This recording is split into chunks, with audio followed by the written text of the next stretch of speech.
नमस्कार, मैं मानक चंद नागेश्वर और मध्य प्रदेश न्यूज हलचल न्यूज में मैं आपका स्वागत करता हूं। इस वक्त हम मौजूद है कटंगी विधानसभा क्षेत्र में और आज हम बात करने जा रहे हैं कटंगी विधानसभा क्षेत्र के संभावित प्रत्याशी बोसी भगत जी से। जैसे कि आपने सुना होगा कि कुछ दिन पहले ही बोसी भगत ने कांग्रेस की सदस्यता ली है और पूरे बालाघाट ज़िले की बात करें तो बालाघाट ज़िले में एक सियासी हलचल सी मची हुई है कि बोसी भगत के आने से कांग्रेस एक मजबूत हुई है।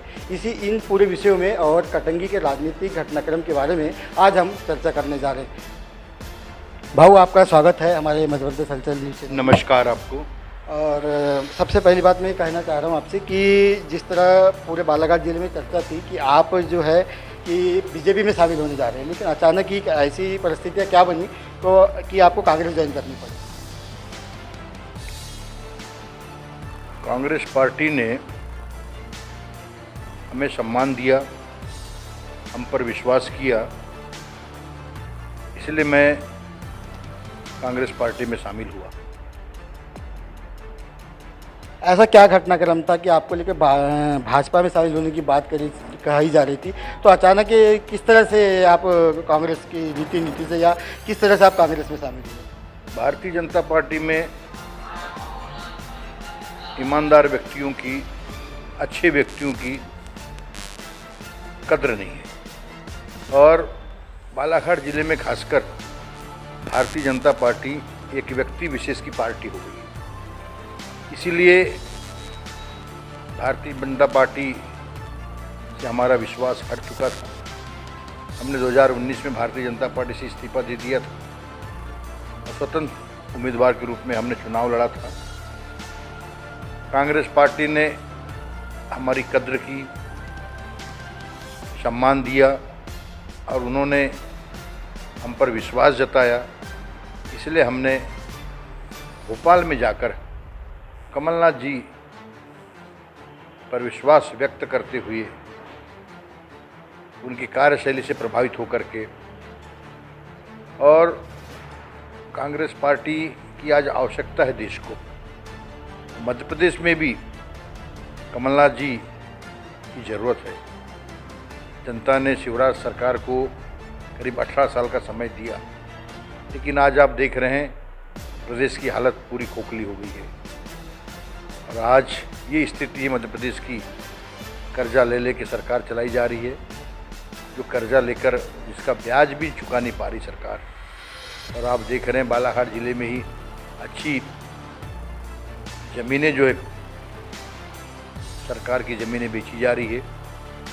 कायदी का रेस्ट हाउस की अंग्रेजों के ज़माने से वो रेस्ट हाउस था और वहाँ से दोनों क्षेत्रों को पानी का बंटवारा होता है, टूटी नहर का। उस रेस्ट हाउस की ज़मीन को भी बेच दी गई और जिस सरकार की हालत इतनी ख़राब हो चुकी कि जिसको ज़मीन ना बेचने पड़ रहा है, अलग से कोई राजस्व जनरेट नहीं हो रहा है, बहुत सारे समस्या हैं उनका निराकरण नहीं हो रहा। 18 साल में बहुत सारी समस्याओं का हल हो जाना था, न बिजली समस्या का हल हो पाया, न किसानों की समस्या का हल पाया। और जब चुनाव आता है तब इनको याद आता है कि किसान याद आते हैं, इनको लाडली बहना याद आती है। 4 साल तक कहाँ गए थे?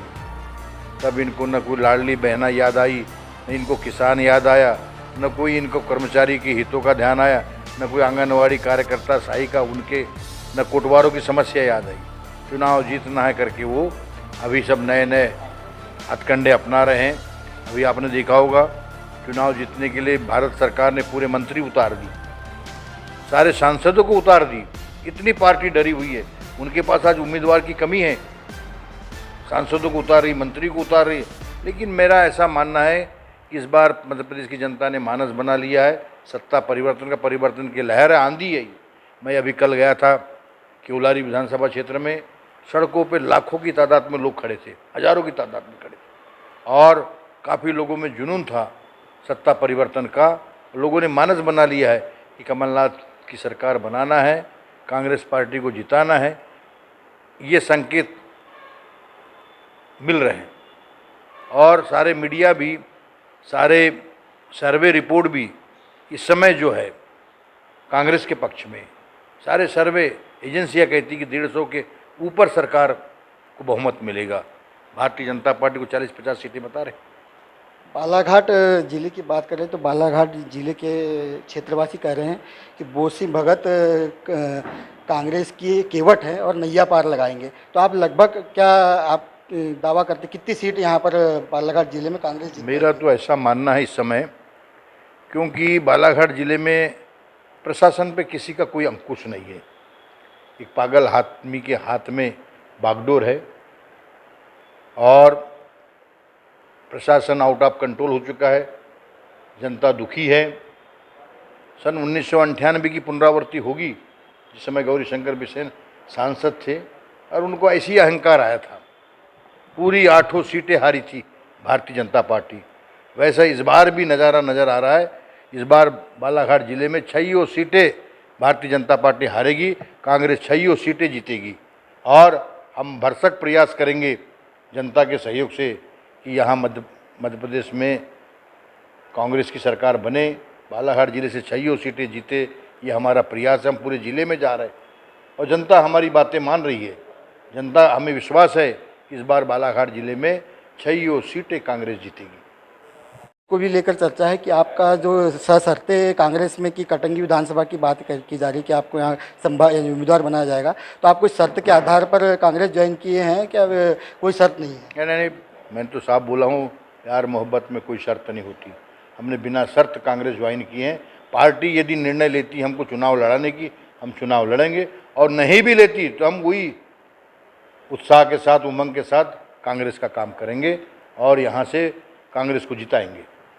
अभी देखा जा रहा है कि कटंगी विधानसभा क्षेत्र में कुछ कांग्रेस के लोग आपका विरोध कर रहे हैं, जबकि अभी कांग्रेस ने अपनी संभावित जो सीटें हैं वो घोषित नहीं की, इसके बाद भी आपका विरोध चालू हो गया है। इसको कैसे आप कंट्रोल को डैमेज करेंगे अगर आपको यहाँ से टिकट मिलती कटंगी विधानसभा से? यदि विरोध रहता, आपने देखे जन आक्रोश रैली में ऐसा जन सैलाब उमड़ा, लोग हक्का बक्का रह गए। आज़ादी के बाद इतिहास में कभी इतनी भव्य आक्रोश रैली कांग्रेस की नहीं रही। भोपाल भी जब गई थी, यहाँ से 150 गाड़ियाँ गई थी।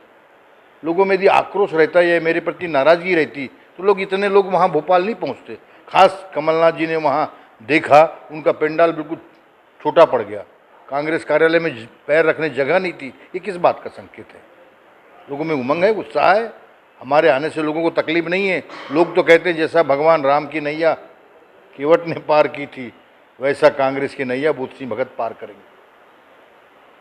बात करें यहाँ नाराज तो वो लोग हैं जिनको चुनाव लड़ना था। अब पार्टी के ऊपर है, पार्टी किसको टिकट देती है। हम तो कोई उनकी इसमें कोई वो नहीं है। यहाँ की जिला पंचायत सदस्य श्रीमती केसर बिसेन लगातार आपका विरोध कर रही है, और किस तरह आप इस चीज़ को देखते हैं? हो सकता है उनकी कोई महत्वाकांक्षा होगी। पार्टी ने तो उनके साथ न्याय किया। जिला पंचायत में उनको अध्यक्ष की सीट दी थी, अध्यक्ष का प्रत्याशी बनाया था, वो जीत नहीं पाए, एक अलग बात है।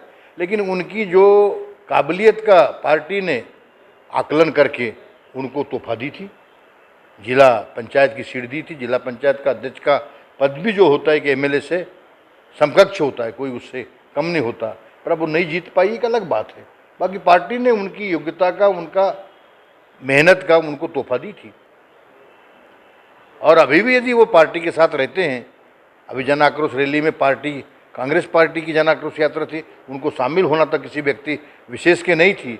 यदि उसमें शामिल नहीं हुए वो, तो उनने वो पार्टी से दूरी बनाई, वो ठीक नहीं। अगर आपको कांग्रेस कटंगी विधानसभा से टिकट देती तो यहाँ पर बेरोजगारी, पलायन एक बड़ा मुद्दा है और प्राकृतिक संसाधनों से परिपूर्ण है कटंगी, लेकिन जहाँ तक रोजगार की बात करें तो पलायन के लिए युवा मजबूर है। क्या कहेंगे आप? देखो, ऐसा है, जब मैं सांसद था सबसे पहले मैंने ब्रॉडगेज की सौगात दी इस ज़िले को। 20-25 सालों से ब्रॉडगेज का काम रुका पड़ा था। क्या होता है, जब भी कोई भी यदि उद्योग धंधे जब तक इस ज़िले में नहीं खुलेंगे तब तक बेरोजगारी दूर नहीं होगी और युवाओं को कोई काम नहीं होगा। हमने सबसे पहला ध्यान दिया ब्रॉडगेज, कटंगी को भी हमने ब्रॉडगेज से जोड़ा, बालाघाट को भी हमने गोंदिया जबलपुर लाइन ब्रॉडगेज की सुविधा जिलेवासी को दिलाया। नेशनल हाईवे भी बंद पड़े हुए थे, 20 सालों से करीब काम रुका पड़ा था, फॉरेस्ट का क्लियरेंस नहीं मिल रहा था। मैंने सांसद बनते ही फॉरेस्ट का क्लियरेंस दिलाया और सिवनी जबलपुर वाला जो नेशनल हाईवे है वो स्वीकृत हुआ, बनकर तैयार हुआ। आज उसके कारण जब तक किसी भी उद्योगपतियों को आवागमन के साधन नहीं मिलते तब तक वो कोई भी उद्योग धंधे जिले में नहीं खोलते। अब उद्योग धंधे खोलने का रास्ता प्रशस्त हो गया है। अभी आपने देखे बालाघाट जिले में हमारे वाराणसी कटंगी विधानसभा क्षेत्र में 2-3 इथेनॉल प्लांट भी लग रहे हैं, उसमें भी बहुत सारे युवाओं को काम मिलेगा, रोजगार मिलेगा पढ़े लिखे लोगों का। और भी बहुत सारी संभावनाएं, यहाँ मैंगनीज का अपार भंडार है, बांस का भी यहाँ जंगल भी बहुत है। तो हमारी कोशिश रहेगी कि यहाँ पर अच्छे उद्योग धंधे खुलेंगे और किसानों के लिए भी यहाँ सिंचाई के साधन नहीं है, तो हमारा प्रयास रहेगा कि किसानों को हम अधिक से अधिक सिंचाई सुविधा का लाभ मिले। हमारे किसानों को उपज का सही वो नहीं मिल रहा है, तो कमलनाथ जी ने 11 बिंदु तय किए हैं। सरकार बनेगी तो किसानों का हम कर्जा माफ़ भी करेंगे, 12 घंटे बिजली भी देंगे। हमारी नारी सम्मान योजना में भी हम 1500 रुपया महिलाओं को देंगे। और बिजली समस्या को भी हल करने के लिए उन्होंने कहा है कि 100 यूनिट तक बिजली माफ़ होगी और 200 यूनिट तक जो जलाएंगे उनको हाफ देंगे। और 12 घंटे बिजली सुनिश्चित की जाएगी। किसानों के जिन्होंने भी आंदोलन में भाग लिया है, जो केस बने वो केस भी हम, और गैस सिलेंडर भी हम 500 रुपये में देंगे। उन्होंने जो कहा है वो वादा पूरा करेगी सरकार। और उसी से डर करके अभी भारतीय जनता पार्टी शिवराज सरकार ने फिर घोषणा चालू की है। तो कमलनाथ जी की बातों पे भरोसा किया जा सकता है।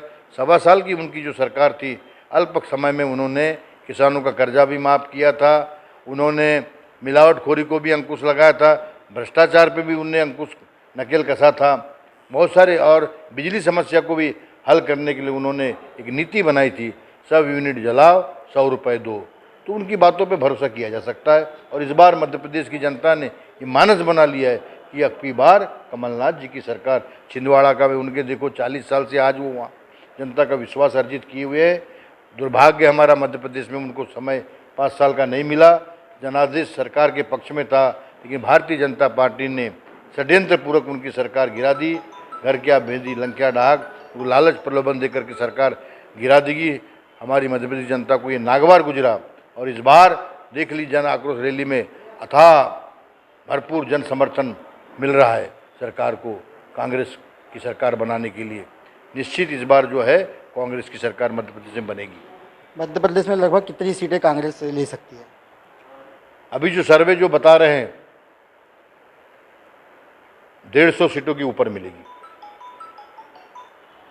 तो ये थे पूर्व सांसद बोसी भगत जिनसे हमने चर्चा की। और लगातार हम और बड़े नेताओं से चर्चा करेंगे बालाघाट की राजनीति को लेकर। नमस्कार।